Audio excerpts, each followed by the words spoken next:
What's up, Andy What's Rose? How you doing, brother? good, man? Good. How was your weekend?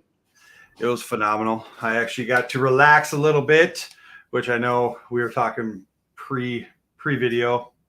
That's a rare thing these days. I Yeah. mean, geez, so many things going on. Just with real estate is starting. The market's starting to turn a little bit. Have you noticed it too? Yeah, there's definitely a softening, and we're and networking nationally, keeping an eye on all of that stuff because usually eventually hits your own market. But definitely seeing how that's happening right now across the nation. Definitely seeing it here. My last few listings that I've dealt with, fewer showings, fewer offers, still great offers above list price offers. No appraisal issues so far on any of them. I actually had my one that's closing today. They waived the appraisal, so I got another one closing this week, and they didn't. We actually had appraised for higher than the sales price, which I was surprised about. But and that one was in FHA, which you don't see a lot of FHAs right now. So It's yeah, funny. definitely a softening. You use the A word that we're going to talk about today, the appraisal. What did you call me? You appraiser. No, I mean we need appraisers, right? There's changes coming along at the federal level where they're talking about doing more formalizing the desktop appraisals. So we're going to start seeing that. There's even I think it's in Congress. A congressman from Alaska is pushing for desktop appraisals for the VA, which Yeah, good and bad. Good, it's good and bad. Good and bad. You get a speedy appraisal. Sometimes you may not get it right, but again, with the VA appraisal, you have two opportunities to fight that. Yeah, and we're going to go over that today. I mean, one of the biggest things that the most common objection that you and I hear, as an agent, such as yourself and me as a lender, we hear the biggest objection to the VA loan, and that's what the VA appraiser is going to come in and nitpick everything in this house, or the value is going to come in low, or I mean, what other ones are there? No, they think that the VA has their own appraisers, like they work for the VA, and that's not true. These are regular appraisers. They're trained like any other appraiser. They just happen to put in their application with the VA to do VA appraisals, and they're certified.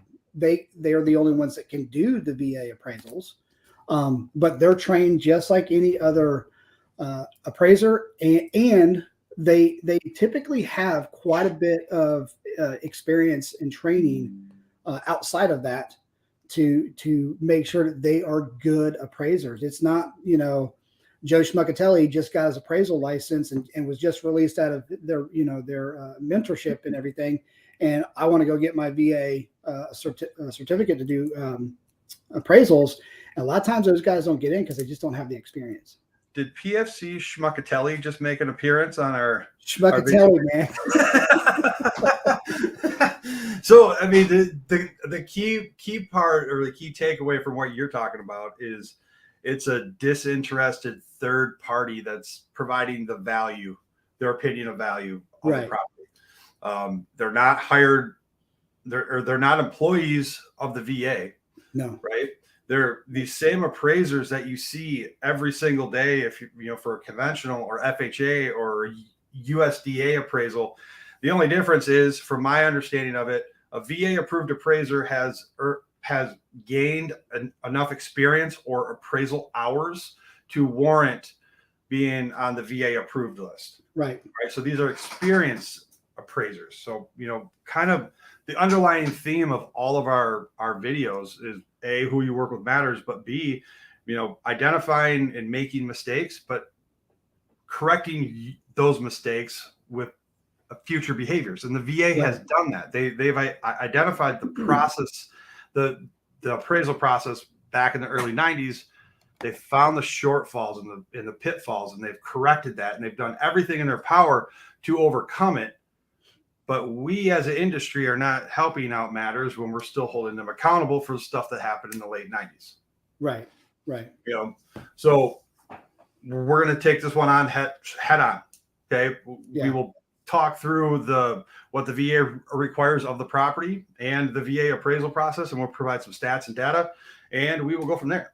So one of the biggest things that I do as a VA home loan specialist is I help empower my buyer's agents with the intel to help get ahead of these necessary VA items that everybody always talks about. I mean, it's not anything outlandish. It's not anything crazy. I mean, it's the 3 S's to the property, right? Right. House must be sanitary. So hence the pest inspection. I mean, who in the hell wants to buy a house that was lived in by a herd of cats and smells like nothing but cat urine? That is a pungent scent. That's horrible. Well, I take allergy medicine. Yeah. Or structurally sound. I mean, who's going to want to buy a house that the foundation is crumbling, right? Yeah. I mean, this is just common sense stuff. And what's the last one? Secure. Boom. Secure. So what does that mean? No broken windows, right? Well, windows that lock, windows that aren't broken, doors that latch. I've had that come up. It was a rehab, and the back door didn't latch very well, and it had to be fixed. So yeah, those are things that they are concerned about. Safe, which is the structural, making sure the house is sound. They're not engineers, so they're not going to always find that foundational issue. But if it's something that's quite obvious, then they're definitely going to throw a condition on the appraisal to get that either checked out and approved by an engineer, or actually have it repaired, depending on what the situation is and what the engineer says.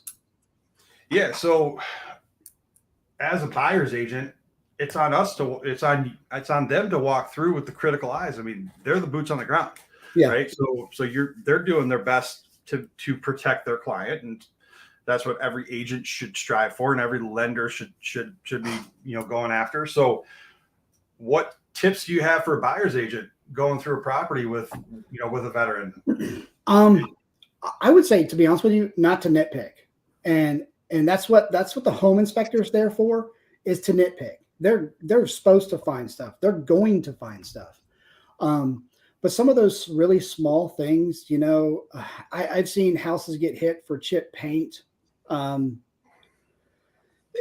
some of that stuff, this is where we get into, is that a cosmetic thing? Absolutely, it's a cosmetic thing. But how bad is the chipping? Is it just on one side where the sun hits it too much and they've just got to touch up a part of it? Or is it a repair? Is it a cosmetic repair that if it does come up on the VA appraisal inspection, the buyer can waive that repair? And now they're going to have to work with the loan officer and the underwriter and say, hey, look, this is not a huge concern. Why do we have to take care of this? And then allow it to be waived. That's where the underwriter works with the appraiser, said, hey, we're going to waive this repair. We're allowed to. Or if it is something that has to be done, the buyer can pay for it. The veteran buyer can pay for those repairs prior to closing. And depending on the lender, they can do it in escrow as well. So they can do it after the closing typically within 60 days, which is the time period for the lender to send over the loan to the VA for guarantee. Yeah. So what you're talking about, there's many things that can happen on a transaction. So we're not going to sit here and just hypothetical and what if you guys to death. But the main thing is whatever's on the appraisal report needs to be repaired, but you want to get ahead of what the appraiser may or may not call out. So the easiest way to do that is review all the seller disclosures. Like one time we had, it's January. Okay, it's January in Michigan. It's a little cold. On the seller's disclosure, there was listed that the AC unit does not run. That was it, right? Yeah. So this was a learning moment for me because I didn't know that the AC not running was going to be a red flag on the appraisal report, because according to the NPRs, a home does not necessarily need air conditioning to meet the basic requirement. Right. However, If there is AC installed, it must be operational. Boom, crap. Right. That's on me, right? So I now know to read these seller disclosures, because in January, how in the world can you get anybody to test an AC unit? You can't. I mean, you cannot get it kick on. And when are you going to be able to do that? In Michigan, that's not an easy answer. I mean, Jesus, it was just the last weekend of May before I was outside wearing shorts. Right. Sitting at the pool, so that's the type of spring we've had. It's been freezing cold. So how in the world can we get around that? This is where you can go to the VA and ask for a waiver. Right. So the veteran is aware that there is an operational piece, right? But it does not pose a safety concern or problem for him and his family to occupy the house. Right. Okay, so that's where MPR waiver is warranted. How about this one? This was last year. We had right in the height of COVID contractors, just craziness. We had a drain field for a well was completely flooded and damaged. The well was damaged. So there was there was access to water. It just wasn't potable water. Okay. Right. We had a company that came out and said, hey, we cannot get out here for at least 2.5 months. Wow. Well, crap. We need to close within the next 21 days. What the hell are we going to do? Okay. This is where you can do an escrow holdback for repairs. Okay. Right. So this does not delay the closing. It maintains that same timeline or the closing date that's on the sales contract. So every lender is a little bit different. We hold 1.5 times the amount that's quoted on the invoice or work order for the company. All right. And it's held in escrow or at title or with your attorneys, if you're in that kind of state, until the work is completed. This allows a veteran and their family to move into the house as anticipated. And that domino needs to fall for the home seller to purchase their next home. So all these dominoes are all in place for every transaction. It's pretty phenomenal how one little thing affects everything. It's like the butterfly effect, that one little thing. Like right now, we have one that's clear to close, been clear to close for almost 2 weeks now. And we're still waiting on the conventional appraisal to come back. Now, if the shoe was on the other foot, we're waiting on the VA appraisal. I mean, do you think that people would give the VA appraisal process the benefit of the doubt? Nope, absolutely not. Oh, no. But hey, they do have guidelines that state that the appraisals have to be done in a certain time period. I think in most markets, it's 10 business days, 7 to 10 business days, which is more than plenty of time. Now, with VA appraisers, there's just not as many of them. That's part of the problem, and that's why that's why there's fee schedules for the appraisals now. They went up last year. That's why there are certain timelines for most markets on those, because in some cases there's a limited number. Like if you go up to more remote areas like Montana, the Dakotas, and all that stuff, you might Northern Michigan. You might only have 1 or 2 for the entire area. Yeah, it becomes very difficult. I mean, that's why, if you're watching this and you know of an appraiser that should be on the VA panel, let us know. We're happy to help with the paperwork and get them on the VA approved panel, because the more there are, the quicker they're going to be. But I can honestly tell you that, specializing in doing 98% of my business in the VA world, whenever there's a VA appraisal assigned to a VA approved appraiser, I already know the trends and things that these appraisers do, because that's what I analyze trends and patterns.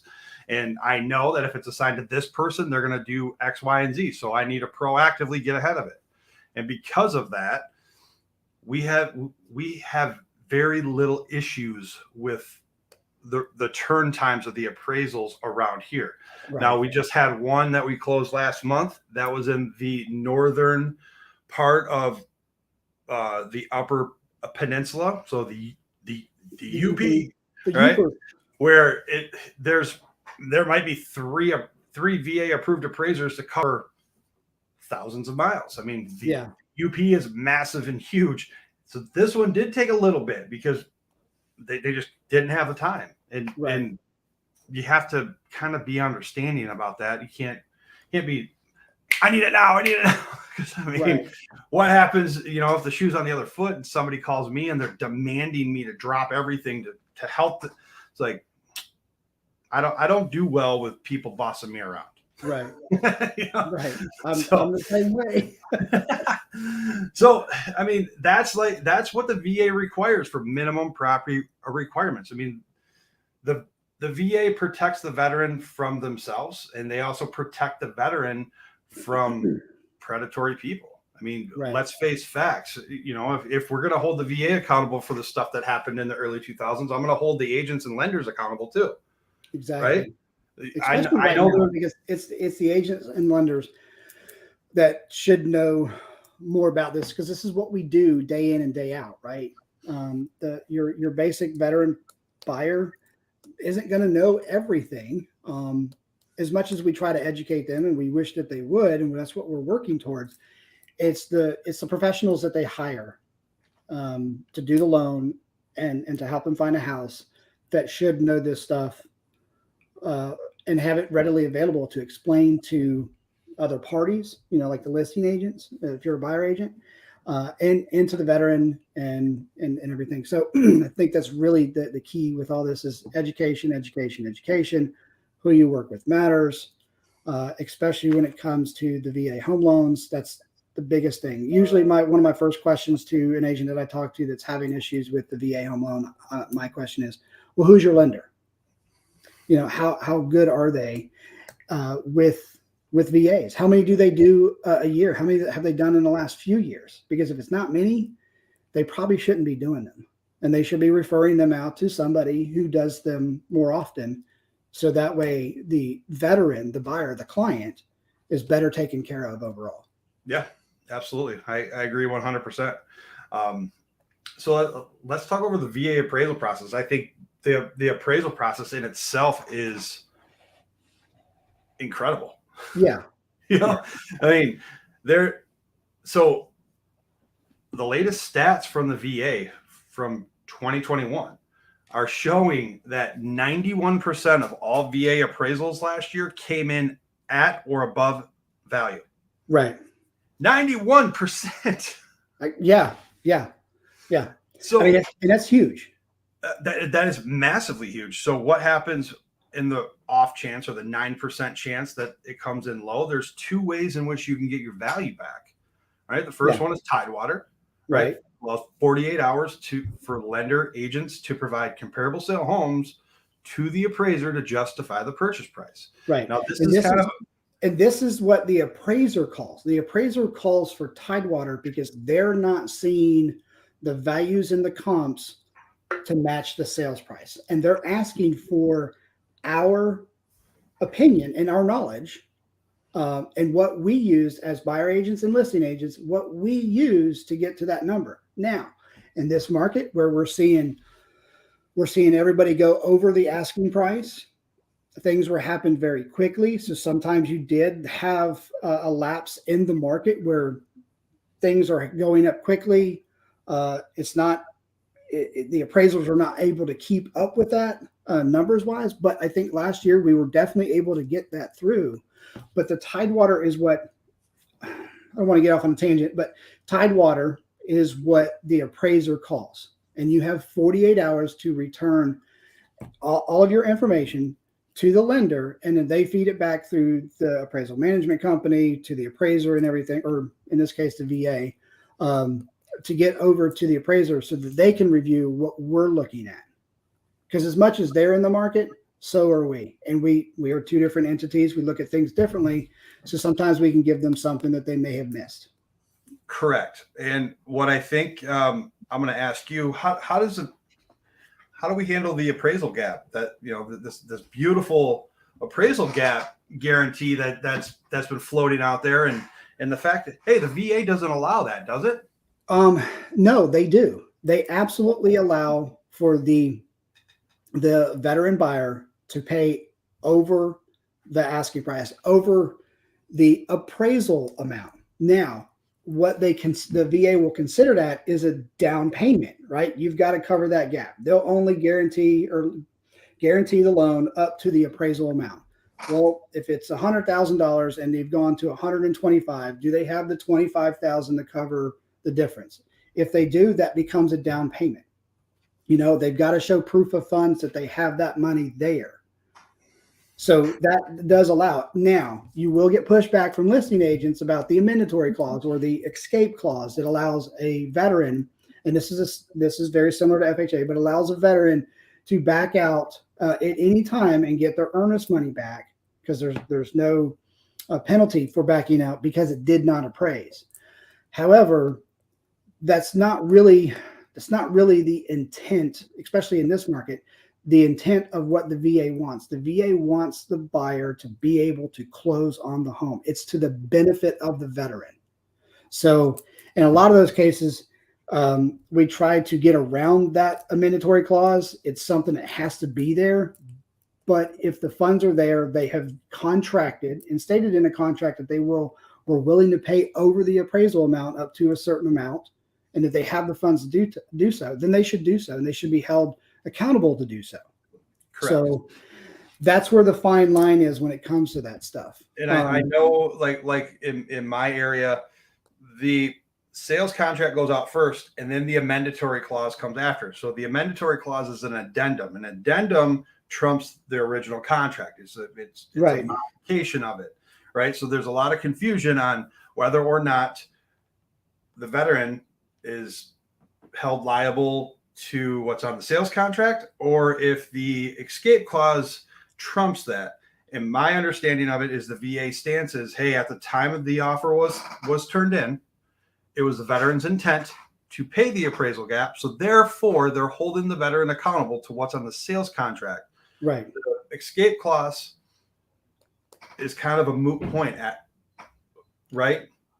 Yes. Now, I've had some pretty terse discussion with agents on that. It's a tricky one, man. That's why it is very tricky, because if you go to court over something like this, the court is likely to, there's a good chance that they're going to agree with the amendatory clause, right?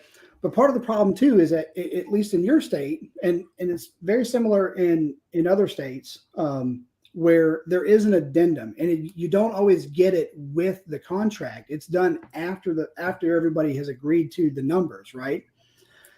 In Georgia, we have the loan exhibit. So we have different loan types, the main three. So we have a conventional, an FHA, and a VA loan exhibit. And in that loan exhibit is the full amendatory clause. And it is explained what that is. And up until this market in the last couple of years, did anybody ever really pay attention to that? Right.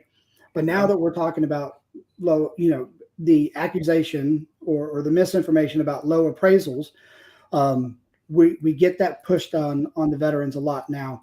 But when you can stipulate around some of that stuff for the intent of purchasing, and it's to the veteran's benefit, that's what the VA wants. That's what they prefer. That's what that's what the VA home loan is there for.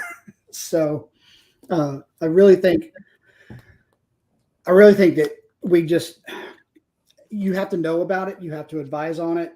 But other than that, for the most part, I would not worry about the amendatory clause. I've honestly rarely had to deal with it. No. I'm glad you brought up your exhibits there in Georgia. I believe it was in Georgia. You and I had a conversation about it because I have a problem with the way our purchase agreements are, and you showed me a way around it. And you guys do it right, man. I mean, that's awesome. And I love to see that. So let's move on to Tidewater. We submitted the comps at the end of 48 hours. Tidewater is over, and you have a value, a notification of value, NOV. Right. Now, let's say the purchase price is $300,000. After Tidewater, we have an established value or notification of value of $280,000. You, as a buyer's agent, are you convinced that the home is $280,000? No, you think it's still $300,000. Right. Well, what's our next course of action? Our next course of action is called a reconsideration of value, ROV, and this is done with a SAR, a staff appraisal reviewer at the lender's office and the VA. Not every lender has a SAR. A lot of the bigger ones do, but not every lender has a SAR. Correct. A couple things to the ROV. I mean, very few people submit for the ROV because they don't know it, number one. Right. But number two, the VA has reported a 79% approval rate, right? So let's go back. So 91% of all appraisals came in at value last year. Right. Okay. So of those 9% that were not at value, they went to Tidewater. If they still didn't get their value back, you could submit it to the ROV level. Right. ROV is showing a 79% approval rate with a Right. 7.5% increase to value or $28,000. Right. That, I mean, there's your difference, right? If you're at 280. There's your difference. You made 300 right there. like, Right? oh my God, how I don't understand how this still gets a bad reputation. Because people just don't, like you said, they don't know that you can do the ROV. You know, they may have heard of Tidewater, dealt with it one time, wasn't a big deal. They were only a few thousand short. But in this market where you've got people going $10,000, $25,000 over the asking price, you're seeing some of those things where it's a bigger gap. So how about this? So let's say that 300,000 was the offer price, and after Tidewater, we have a value at 280, but we have an appraisal guarantee of $20,000. So is it in my best interest as a VA specialist, in the veteran's best interest, to submit for a reconsideration of value to save that $20,000? Absolutely. Whatever we can do Yeah. to keep money in the veteran's pocket or the buyer in general. I mean, some of this stuff doesn't always exactly apply to veterans. This is what we do as agents. You know, if we have a low appraisal, how can we fight it? On the FHA side, you can't do it unless you find something drastically wrong with the appraisal. And it does happen because a lot of your FHA appraisers are new. On the conventional side, same thing. But on the conventional, if there's something majorly wrong, you can just pay for a new one, right? And that's not always the case. But with the VA, Tidewater, ROV. So let's say the ROV doesn't work either. It doesn't match, and we're not able to make the difference, right? Maybe there is a bigger than the appraisal gap in this, and we can't make the difference. So what happens to that deal? Well, if the deal falls apart, right, the veteran's like, hey, look, I can't bring that much to the table, and the seller is refusing to reduce to any amount, then the deal dies. When that deal dies, that appraisal goes away. It's gone. It stays in that veteran's case file, but once the deal closes, that case file goes away. So another veteran can come in 2 weeks later, a week later, a month later, another veteran can come in, get another VA appraisal and say it appraises, then there's no problem. And they could use the exact same comps. That's the crazy thing. It just depends on the appraiser, right? Yeah. So now, this isn't a VA appraisal thing. This is an appraiser thing. Right. Right. So it's not VA specific. It is an appraisal specific thing. Right. Okay. But the difference is a conventional appraisal, FHA appraisal, sticks to the property. Right. Right. The VA appraisal sticks with the veteran. So if the veteran walks from the property, that appraisal goes with them. Right. That's the key takeaway right there. Right. So what's the harm in accepting a VA offer again then? None at all. It's actually to your benefit because you get a second chance to go at it again if need be. Yeah. And sometimes in this market, the difference of a week or two could be another closing nearby that's a comp that raises the price, you know? Yeah.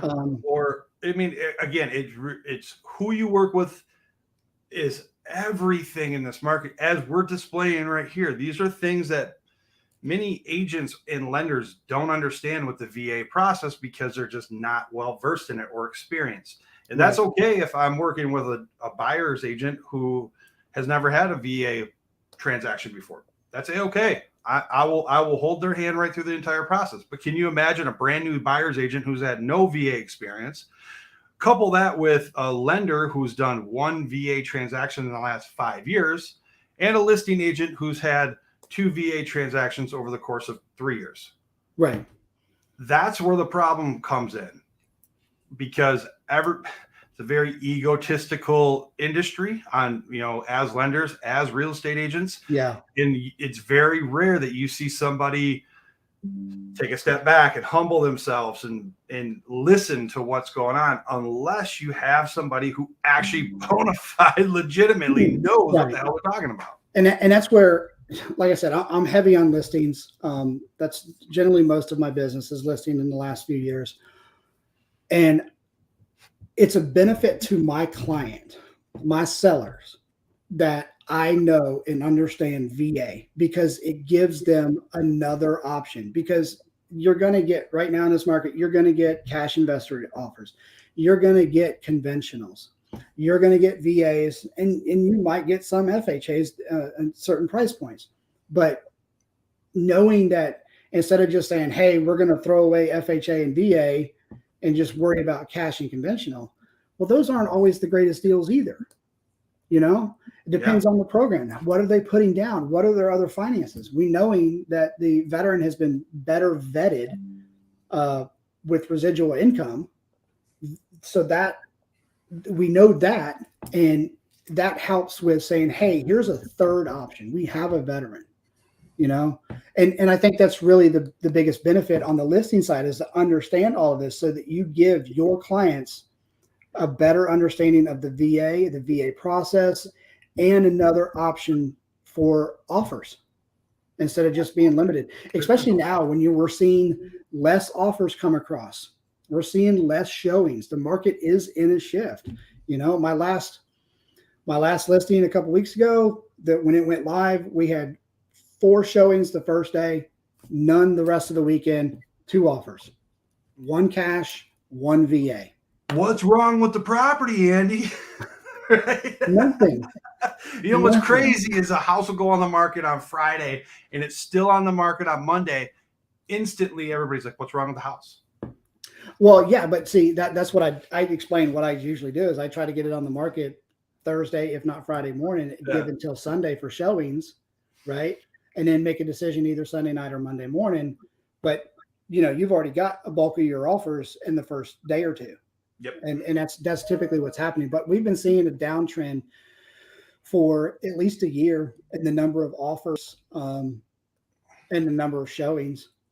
So, I mean, it is what it is right now. So along the lines of the excluded demographic of the VA buyer, like if you properly educate your sellers to consider a VA offer, I mean, they're closing at the same rate as a conventional buyer. Right. 80% plus. As we just went over through this entire video, is that the VA appraisal process allows you to get your value back if the value isn't there. Plus, on top of that, they still have that appraisal guarantee up to a certain amount. I mean, it's all doable. Why wouldn't you want to consider this? I mean, they're an incredibly strong buyer with a financing program that allows you to get your value back in 2 different ways, allows you to get around most of the repairs that are required. Oh, by the way, January 1st of 2020, a lot of these repairs are part of the Blue Water Navy Vietnam Veterans Act. Yeah. So lenders can self-certify these repairs minus the paint, right? So a handrail, great example. All we need is a picture of a handrail put in, boom. We don't have to send the appraiser back out there. That saves the veteran $150, number one. It saves on time, right? Because it's going to take at least 24 to 48 hours for the appraiser to get out there to verify that, oh, yep, there's a handrail, when all we could have done is just taken a picture in the first place. That's how we roll, right? So that right there has helped save the closing timeline hundreds of times already for me personally, right? No, I agree with that. I mean, one of my longest transactions to close was a VA. I was on the listing side. The veteran buyer, who actually was going to be a security guard employee at the VA office nearby, or a VA hospital nearby, we had 3 things come up on the appraisal. The numbers were good. We appraised for the numbers. just fine, no problem. We had 3 things come up on the inspection. The back door lock that I mentioned before, which was an easy fix. Okay, no problem. The attic door, the pull down attic door wasn't shutting all the way, and it really wasn't broken. It just needed to be pushed up further. And then the fence, he said there was a part of the fence that needed to be repaired, but would not explain exactly how to fix it, because we tried to fix it once with new boards, and he said, no, that's not it. And we're like, well, what are you talking about? And I'm like, why do we have to fix a fence? It doesn't meet the 3 S's, right? Safe, secure, and sanitary. Doesn't meet any of those. Why are we trying to fix this? The buyer said, hey, I'm going to tear it out anyways when I move in, because I don't want a chain link fence. And that's when things started to turn. We were able to, he submitted a letter saying, I'm going to tear it down. And then then we were able to get it waived by the SAR. But it took all this time to get all that stuff figured out, because communication between the lender, the agents, and the appraiser was really difficult, because not everybody knew all the same information. The buyer agent, it was her uncle, and this was her very first deal ever. Not first VA deal, first deal ever.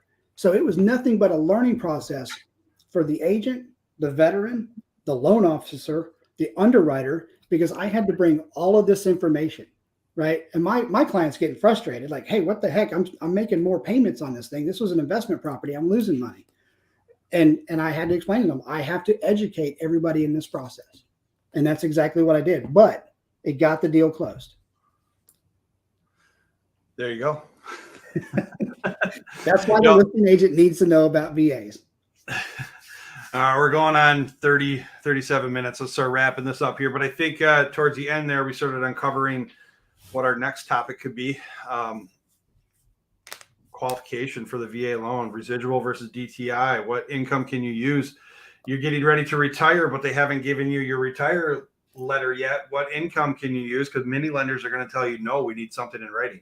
Yeah. So, or you're in transition, you're getting out, you're not necessarily retiring, you're just getting out early, and you're having to go into an employment field, which, is pretty good right now.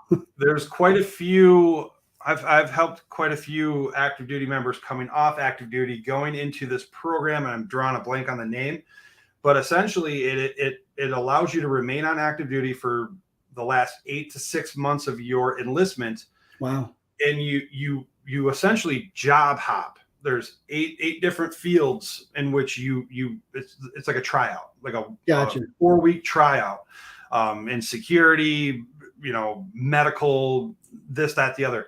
I'm drawing a blank on the name, but that you're getting paid as an active duty member, and you don't necessarily have a job yet. You're trying to find the field that you mesh with, right? Which I think is a great idea. I know this is an Air Force thing for sure, because I helped 2 Air Force guys do this last year. And I had an Army guy reach out earlier this year who's doing it towards the end of the year. So this is a thing. We'll talk over what's involved with that, because it's very important. I mean, I don't want veterans and active duty members to feel discouraged when they call 1-800 lender, and the 1-800 lender doesn't have an idea what the hell they're talking about, or they're falsely denied. So that's a good topic for our next video, I believe. So sounds good to me, man. Any final thoughts other than the VA appraisal process is freaking awesome? It should not be looked at in a negative light. No, man. I can't wait to hear about your Taylor Foundation thing.